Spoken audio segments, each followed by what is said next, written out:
name's Nami, and I went on my first solo trip to the Philippines, and it was amazing! This is episode 4, so if you haven't seen episode 1, 2, and 3, I suggest to go on over and take a look at those. Kind of a storyline going on, but do as you please. Either way, links are down below. And if you like travel and stories and travel stories, please subscribe to my YouTube channel. And maybe check out the Instagram if you like those things. And food.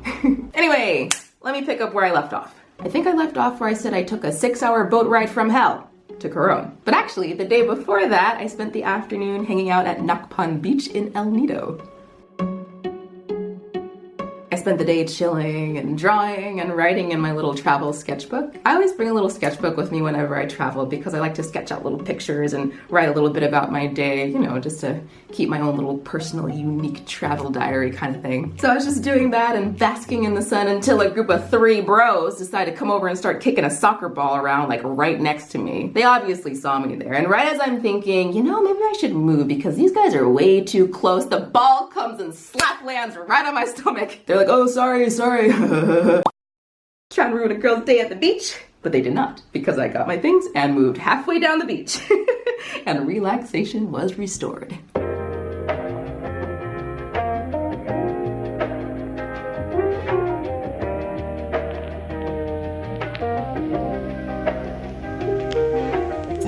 The sunset here was so lovely, and there are these little Filipino kids playing with plastic bottles. I thought that was very resourceful.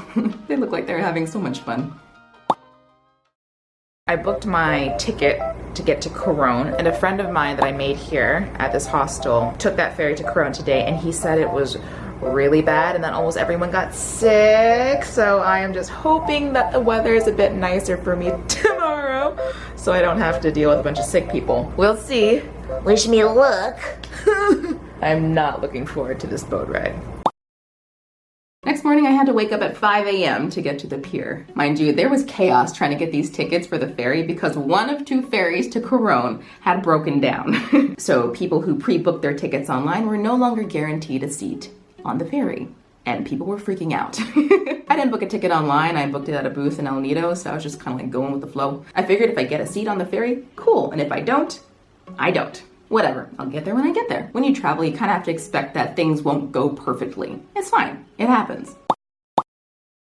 Anyway, once I got to the pier, there was this really long line waiting outside the pier for it to open. And like I said, people were freaking out. But this one group of Americans, people from my own country, who were standing in line in front of me, really got underneath my skin. Okay, so one of my biggest pet peeves, one of them because I have a few, is when people from one country come to another country and then start complaining and comparing everything about that country to their own. In public, loudly, for everyone to hear. These folks wouldn't stop complaining and comparing the Philippines to America. Like, okay, I can understand if you're upset about not knowing whether you're going to get on board or not when you pre-booked a ticket. But don't start talking shit about the country and the people for everyone to hear. It's just rude and frustrating. And they were going on and on and on in the most obnoxious and neurotic way. Let me do a reenactment. So we have our tickets, but I think we need to get a stamp or something on our ticket. If we don't have a stamp on our ticket, we can't get through the gates, like they won't let us on the boat. But where do we get that stamp? What line do we have to wait in? What line are they waiting in? Is there even a line? Yeah, I don't know what's going on here. These people don't really know anything about organization. They sure don't. This kind of thing would never happen in America. These people don't know anything about how to communicate with one another or people. These people this, these people that. I was getting so irritated and I was keeping myself from saying anything, but then this French guy standing in line next to me was staring at them with the most annoyed expression on his face. He looked like how I felt. And then he looked at me, and I looked at him, and he was cute. But we both had this subconscious understanding that we were both annoyed at these people. And then he said, I do not understand why these people are complaining so much. Everyone here is waiting, everyone here doesn't know what is going on. Complaining about everything isn't going to fix anything. They just need to relax and stop talking. And I thought, yes, but you can keep talking. Jokes. But him saying that rather loudly didn't stop them from talking. They just acted like they didn't hear it. Or maybe they actually didn't. I don't know. Anyway, I digress. So the gates opened and everyone who had any form of ticket got through. One thing I found quite interesting is that they bring a dog out to sniff out any contraband. So for those of you who are bringing any questionable, sniff-outable possessions, you might want to forgo them for this trip. I was already nervous about this boat ride because of what John told me about his boat ride experience to Coron. So I was just trying to find a seat furthest away from people. So I got myself a seat in the very front of the boat in the corner. Because Nami logic was like, well, if anyone gets sick on the boat, it'll only be to the left and behind me. It won't be all around me. Later I found out that sitting at the front of the boat was probably not the best decision. Regardless, I was prepared. I had a big jumbo jacket with a big jumbo hood to block out any view of other people around me. I had my earbuds and my laptop ready with the music so I could drown out any sounds of people getting sick. The beginning of the boat ride was fine, you know, just a few minor waves.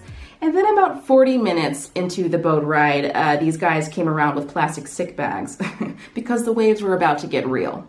This gave me flashbacks of another boat ride from hell that I took in Thailand. They also came around with little sick bags when the waves got real. Except that boat ride was only 2.5 hours long. This boat ride was going to be 6 hours long. And oh my God, were the waves on this boat so much more fierce than the ones I experienced in Thailand.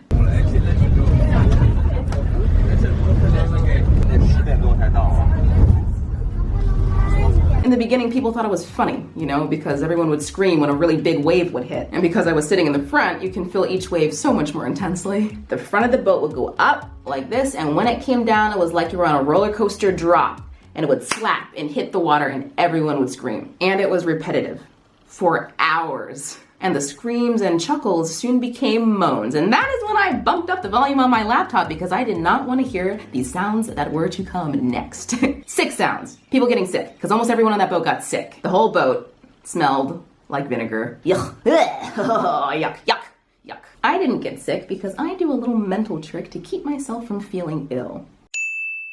I close my eyes, listen to music, and then I try to imagine a very peaceful and still place in my mind, and I just really focus in on that image. So even though my body is like going up and down like this because of the waves, my soul or inside feels very centered. So I'm not getting that motion sickness out of body feeling every time a wave hits. And I did that for the next 4 hours of the boat ride. And then finally, the water started to calm down a little bit on the 5th hour, you know, as we were coming out of the big wide open sea and approaching some little islands, which I guess, you know, break the waves.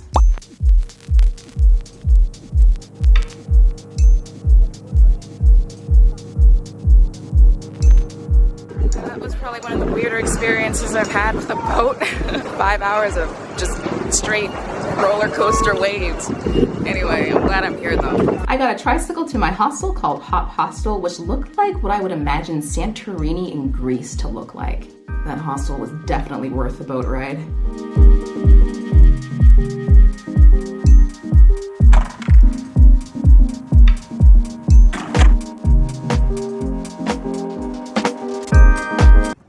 Wait till 2 to check into my room, so I'm just gonna like maybe pass out up here. It's so pretty.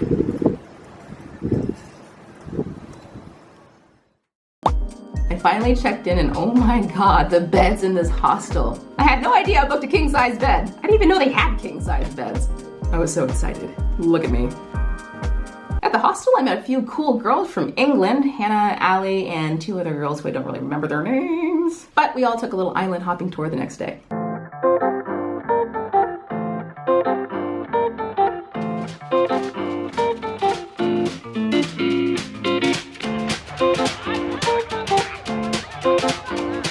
Stepping on your roller coaster, going down, but I never felt this high. This lake was really nice, but a bit crowded, so it was a little hard to enjoy it. But can we just take a moment and appreciate this blue water for a second?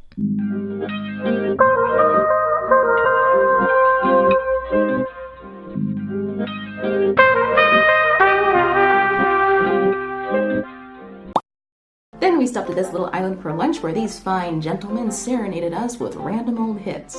I got a Swedish and a virgin.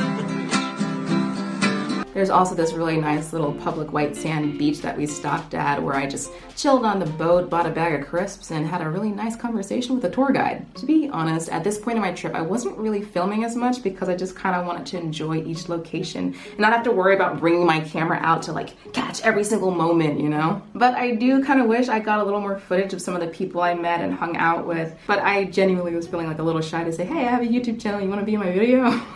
I'll have to get over that. You know, there's no harm in asking. When I got back from my tour, I met up with John. Remember John? Yes. He was also staying at Hop Hostel, so we grabbed some dinner and we had the most awesome conversations about the most random stuff. I met such different people on this trip with such different stories from such different parts of the world. It was really inspiring and eye-opening.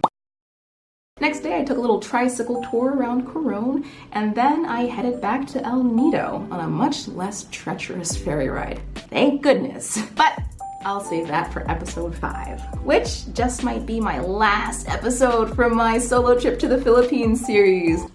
I think it should be a good one though, because I have a really funny story to share about a booze cruise that I went on, and I didn't even know it was going to be a booze cruise until after I got on it.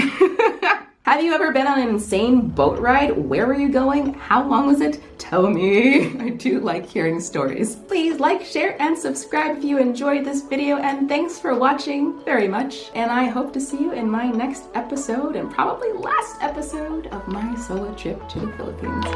Bye!